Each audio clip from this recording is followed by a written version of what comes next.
Hello guys, welcome back to C Hash or C Sharp tutorial session 17.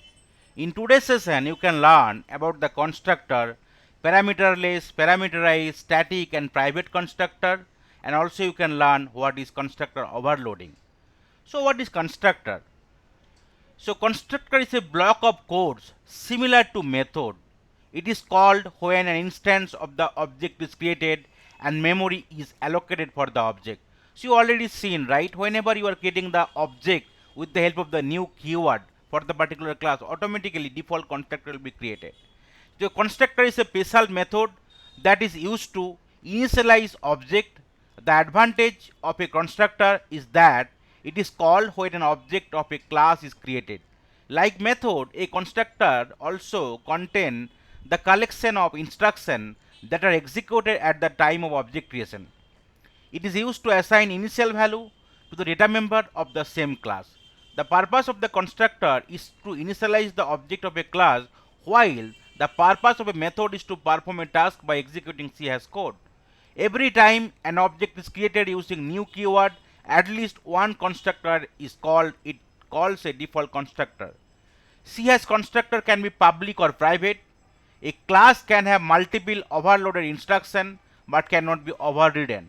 Constructor of a class must have the same name as the class name in which it resides.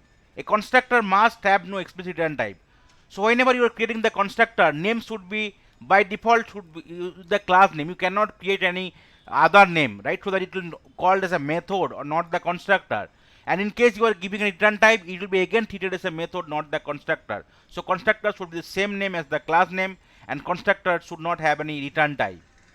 C# compiler distinguish between a method and a constructor by its names and return type.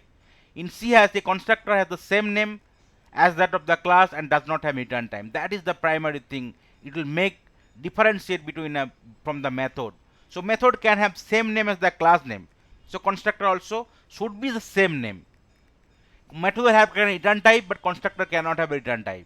So if a constructor is declared private, user cannot create object of the class. Hence, all field and method of the class should be declared as static, so that they can be accessed using the class name. So that is the example of constructor. So you can create any class with the access modifier. It can be public, and constructor should be same name as the class name without any return type. So this is the constructor body. You can give it here. Test is the constructor. It has the same name as the class name and does not have a return type. In the other example, the class test1, here we are creating a method, right? Trying to create a constructor, but here return type is that void. So here test1 has the same name as that of the class. However, it has the return type. Hence, it's a method, not the constructor. So how can you call the constructor? As and when you will be, after defining the thing, right, creating the class, as and when you will be creating the object with the help of the new keyword. At this time, the code in the constructor will be executed. Now let's see how we can deal with the default constructor first. So here the class program is already there. So I can create some variable, say integer I, right? Then I can create some variable called double D, right? And I can create something called string S. So that is the variable created, but I did not define any value, right? So now see, in case you want to create a object here, so obj equal to new class. So that is the way I can create the object. Now if you want to print out those value with the help of that object, you can do it. So with the help of that object, if you press dot I, you can access the I variable. Similar way, you can access the other variable, right? So I, then D, and then S. So what will happen here? Because I have defined the variable, three variable, integer I, double D, string S in the class program class level, but I did not assign any value. So now I am creating a object with the help of the new keyword, and I am trying to access those variables. So what the value it will print it. Okay. So here user have not created any constructor in the particular program class. There is no constructor created. However, while creating an object, right, user is calling the constructor. C has automatically created a default constructor that is called default constructor. The default constructor initialize any uninitialized variable with the default value. So what is the default value? So default value for integer it will be 0, for double it will be 0, and for string it will be null. So with the help of the default constructor, you can get the default value of this variable in case you did not define them at the class level. Now if you execute your code, so default value for integer it will be 0, double it will be 0, and string it will be null. You could see here, right? This is null for the string, double it is 0, and integer it is 0. So that is the way, in case you are not creating something, it will automatically default constructor will be created. Now let's try to create a class here. So we'll create a class called bank, right? So whenever I'm creating a class called bank can have any name, bank can have the right different interest rate for personal loan, home loan, other stuff. So I'll be considering, might be considered variable called the interest rate or deposit rate. Whenever you are depositing something, right, you'll be getting some rate. So let's try to create a class first. Public class bank, that is the syntax you can use it, and then you can give double quote. So that is the way I can create the class.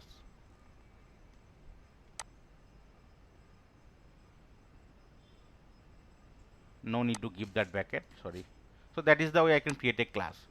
Here I can create a constructor. So what is the constructor syntax you need to use? So name will be same as the class name, and there cannot have return type.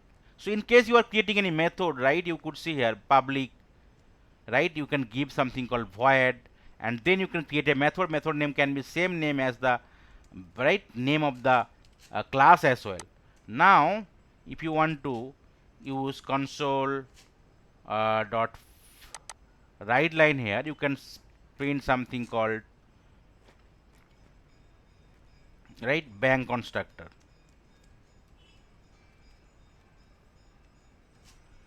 Okay, so here it cannot have the return type. Okay, so if you remove the return type, you could see now it is working fine. So whenever you are creating the constructor, right, it should not have a return type, any kind of return type, maybe double, integer, or void. No return type should be there. It should be same name as the class name. That is the way you can create a constructor. Now how can you access the constructor? So during method creation, you already see you need to first create an object or instance, and after the help of the object you need to call the method. So that way your method will be called. But here you no need to create any method here, right? So let's comment out this code here.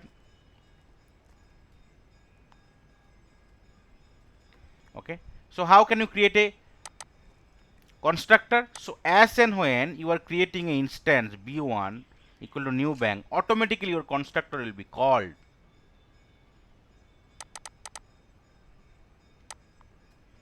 Okay,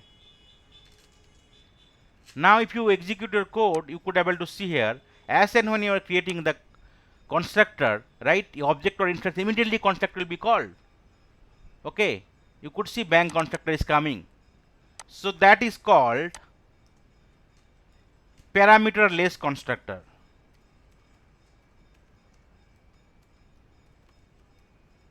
Okay, so as and when you are creating the constructor, creating object, immediately constructor is will be called. So that is the beauty of the constructor. In case you want to call it multiple time, you can create multiple instance, so that every time as and when object is created, your constructor will be called. So now I have only one constructor without any parameter value.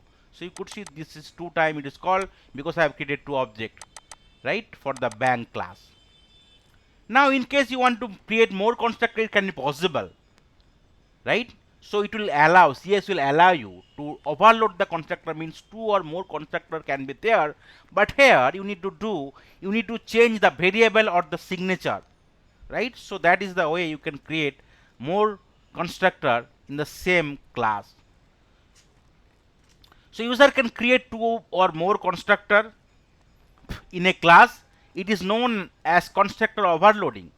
Based on the number of the argument passed during the constructor call, the corresponding constructor will be called, right? So that is the way parameterless constructor I have created. Now let's try to create a parameterized constructor where you can pass some parameter value, and then whenever you are creating the object or instance, you can give those things, right? So let's try to copy the code here. So immediately it will throw the error because both the constructor name is same and it does not differentiate, because you need to differentiate either in the parameter, means the either parameter value or the signature of the parameter, means either the number of parameter or the data type parameter need to be changed. Here it is parameterized constructor. I will try to create constructor. So say try to create something called string bank name, right? And then double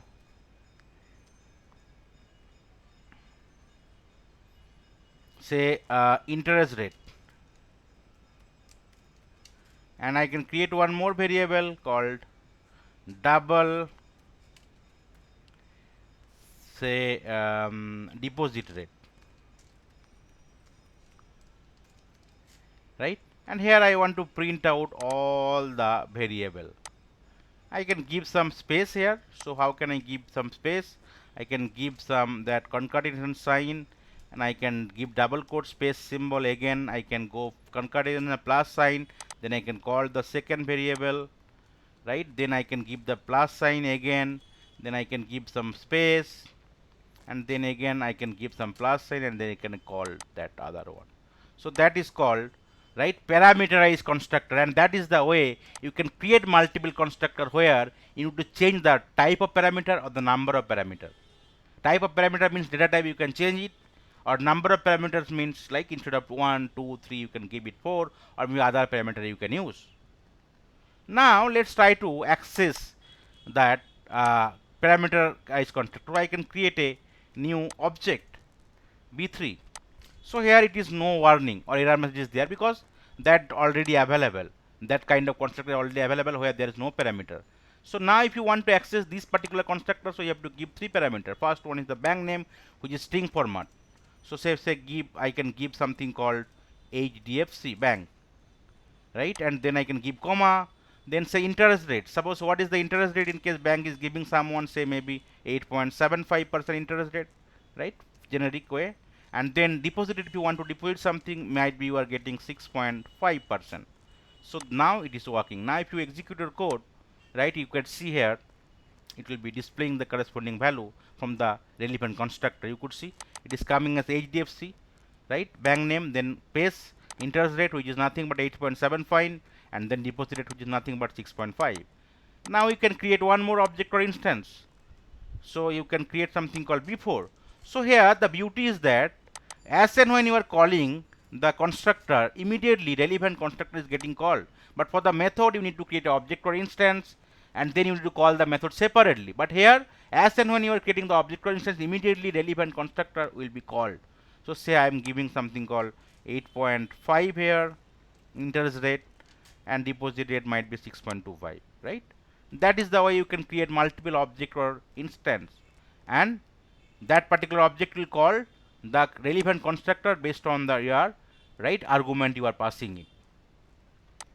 Okay, so based on the number of argument passed during the constructor call, the corresponding constructor will be called. So that is the way you can create n number of constructor, but you need to make sure that right you are changing the parameter. Okay, now next thing is that can I create a static constructor?